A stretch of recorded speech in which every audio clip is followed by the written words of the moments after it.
रात का अंधेरा पूरे गांव को निगल चुका था। आसमान पर बादल घिरे थे और चांद की रोशनी भी जैसे किसी ने चुरा ली हो। हवा में अजीब सी सीलन और सड़ांध थी।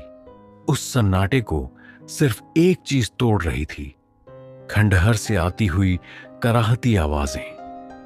गांव में एक लड़की थी, जोया, जिसकी खूबसूरती का कोई जवाब नहीं था। उसके चेहरे पर चांद सी रोशनी, होठों पर मासूम सी मुस्कान और आंखों में ऐसा जादू कि देखने वाला पलटकर बार बार देखे। लेकिन वही खूबसूरती उसकी सबसे बड़ी बदकिस्मती बन गई थी।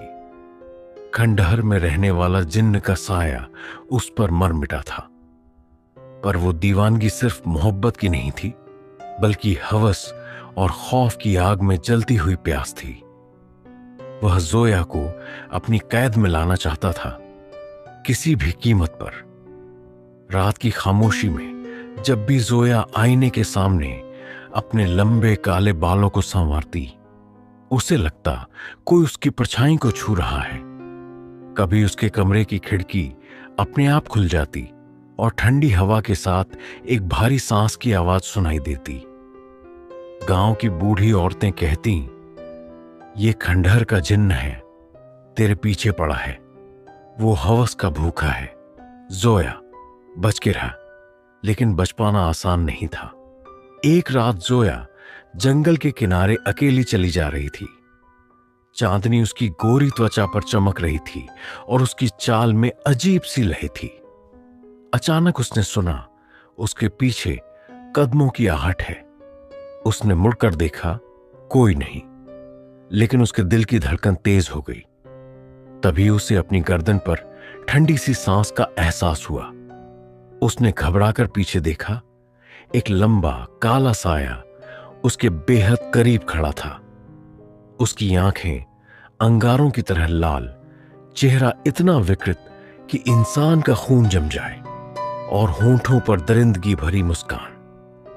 जोया, तू मेरी है, मैं तुझे अपनी बाहों में कैद करूंगा। तेरा शरीर, तेरी रूह, सब कुछ मेरा होगा। उसकी गूंजती आवाज से पूरे जंगल की हवा कांप उठी। जोया ने भागने की कोशिश की, लेकिन उसके कदम जैसे जमीन से चिपक गए थे। जिन्न का साया उसके चारों ओर फैल गया, जैसे अंधेरा ही उसे निगलने लगा हो। जोया की आंखों से आंसू बहने लगे, लेकिन जिन्न की आंखों में पागलपन और भी गहरा हो चुका था। वह लड़की को पाने की हवस में पागल था। उसकी हंसी खंडहर की दीवारों में गूंजने लगी, जैसे कोई शिकार अपने पंजों में फंस चुका हो। गांव वाले कहते हैं, उस रात से जोया कभी घर वापस नहीं लौटी। सुबह जब लोग जंगल पहुंचे तो खंडहर की टूटी दीवार पर जोया की परछाई उकेरी हुई थी, मानो जिन्न ने उसकी रूह को वहीं कैद कर लिया हो। आज भी अगर कोई लड़की रात में उस खंडहर के पास जाती है तो उसे वहीं परछाई अपनी तरफ खींच लेती है, और जिन्न की हवस कभी बुझती नहीं।